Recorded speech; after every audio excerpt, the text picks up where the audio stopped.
guys, so we're about to get started into the Heisei Mothra trilogy. And funny thing is, did you know that Godzilla Mothra Battle for Earth was one of the highest grossing of the Mothra in the Godzilla movies? Huh, interesting. It feels like if you really, really want Godzilla to come back from having in a slump, put in Mothra.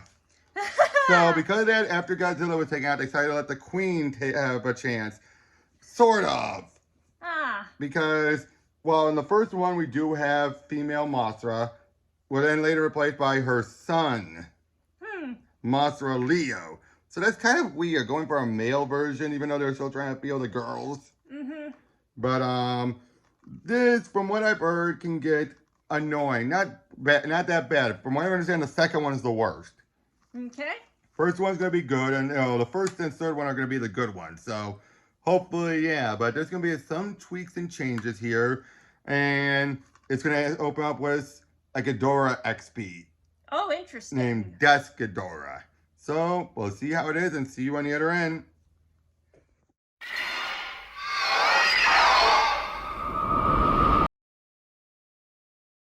Hey guys, we just got done watching and it was surprisingly good. Yeah, that was a surprise. What are people complaining about with this movie? I mean, sure, it had some rough edges, but on the whole, it was really solid. Okay, the first movie had a lot of unbuilt tropes, but this deconstructed a lot of them.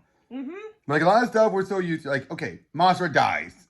Big shock, right? But this was probably one of the deaths that had, like, the biggest fanfare accompanying it. That, and also the Cosmos. They're not twins. They're just sisters. Siblings, and each of them has more of a distinctive personality, and they have an evil sister. Who is annoying. Not annoying. I wouldn't say annoying. Sorry, let me rephrase that. Not annoying. She's over the top. I don't know why I said annoying. I meant she's over the top evil. Wouldn't you say? Yeah. But what I like about those songs, you normally think like, oh boy, the kid. Okay, one kid was annoying. Of the two kids, Wakaba. What was the point, right? Yeah.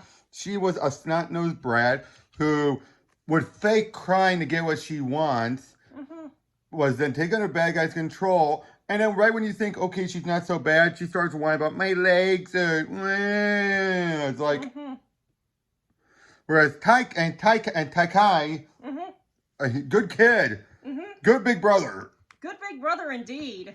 He definitely gave me a lot of Ichi vibes, didn't he? You know what I mean? Just this kid that, you know, like, it could be a bit of a brat too, let's be honest, but for the most part, he's like, oh no, I gotta do something. And their parents are good too. Oh yeah, they're great. The Gatos. Yeah, the Gatos. Yeah, they were very good. And except for right near the end, the green ass-up is actually well handled. Yeah. But yeah, basically we find out that it's through, the construction reveals this little medallion seal that they find. You realize it had to be tiny for the Cosmos to be able to use it. But they find it and are like, it basically allows Belvera. Okay, the three Cosmos are Mona, Laura, and Belvera. And Belvera's the evil one, and she's the one starts to awaken Death Ghidorah, who is, despite being a Ghidorah ripoff, is pretty well done. Oh, yeah. I mean, you actually say, I mean, for one, he's on all fours just trotting around. He doesn't have the electrical blast. He has, like, fireballs. Actually can shoot fire, too. This thing is a beast. And we also find out how Mothra lays eggs. She never lays them. She creates them. Yeah, just conjures them right up. And now, of course, severely drains them. And much like before, Mothra is old, and in this case, she just gave birth, so she's still in that weakened state. But as Mora says, what choice do we have in calling her? And shows up, and then we have the baby, Leo. He hatches way too early. Why? Because he wants to save his mom. Yeah, that's definitely new. I know, we actually have full-grown Mothra and Worm Mothra fighting together. Same time. Yeah, and it feels good, and we get some interesting new attacks, like apparently the Silk can actually zap them. Yeah. Using rainbows, deadly rainbows. I mean, hey, I love me some magical girl stuff. I'm on board with the deadly rainbows. Hey, it worked in Gamera. It worked in Gamera. In fact, that's the funny thing is, I get this is like a kind of like Gamera the Brave. It's a mixture of Showa and Heisei, and there's a bit of it's like when you also combine Godzilla and Gamera a little, doesn't it? Yeah. But yeah, and then throughout all of this, there's devastation. Oh yeah, we This- really see that's the why I'm like- collateral damage. That's why I'm like, this isn't a kids movie at all. This is a family movie. Mm-hmm. And even when you have the reporter who's there, who's kind of the all, environmentalist nut job, he's, except for one point when he's complaining about wanting to use his phone in a hospital when you're not supposed to do that, Mm-hmm. he actually, you feel bad for him. Mm-hmm. The acting performs him in a way that makes you more sympathetic, even though the writing makes you want to hate him, Mm-hmm. right? Like there are moments where he's actually showing brief moments of being upset before he lashes out again. If he just lashed out the whole time, no sympathy. But you give a few moments for him to be like, he's recollecting himself, like, it was his fault. Mm-hmm. And then it helps that the father actually does look guilty. Mm-hmm. So rather than him looking like, what are you talking about? He's like, I know. Mm-hmm. But then Leo gets an upgrade. And I'm convinced, even though it isn't on the same continuity, he's the child of Mothra and Batra. Yeah. Did you guys honestly. give that in both his design and his fighting? Mm-hmm. It's just like it's a balance of the two. And this is what I want for a monster design.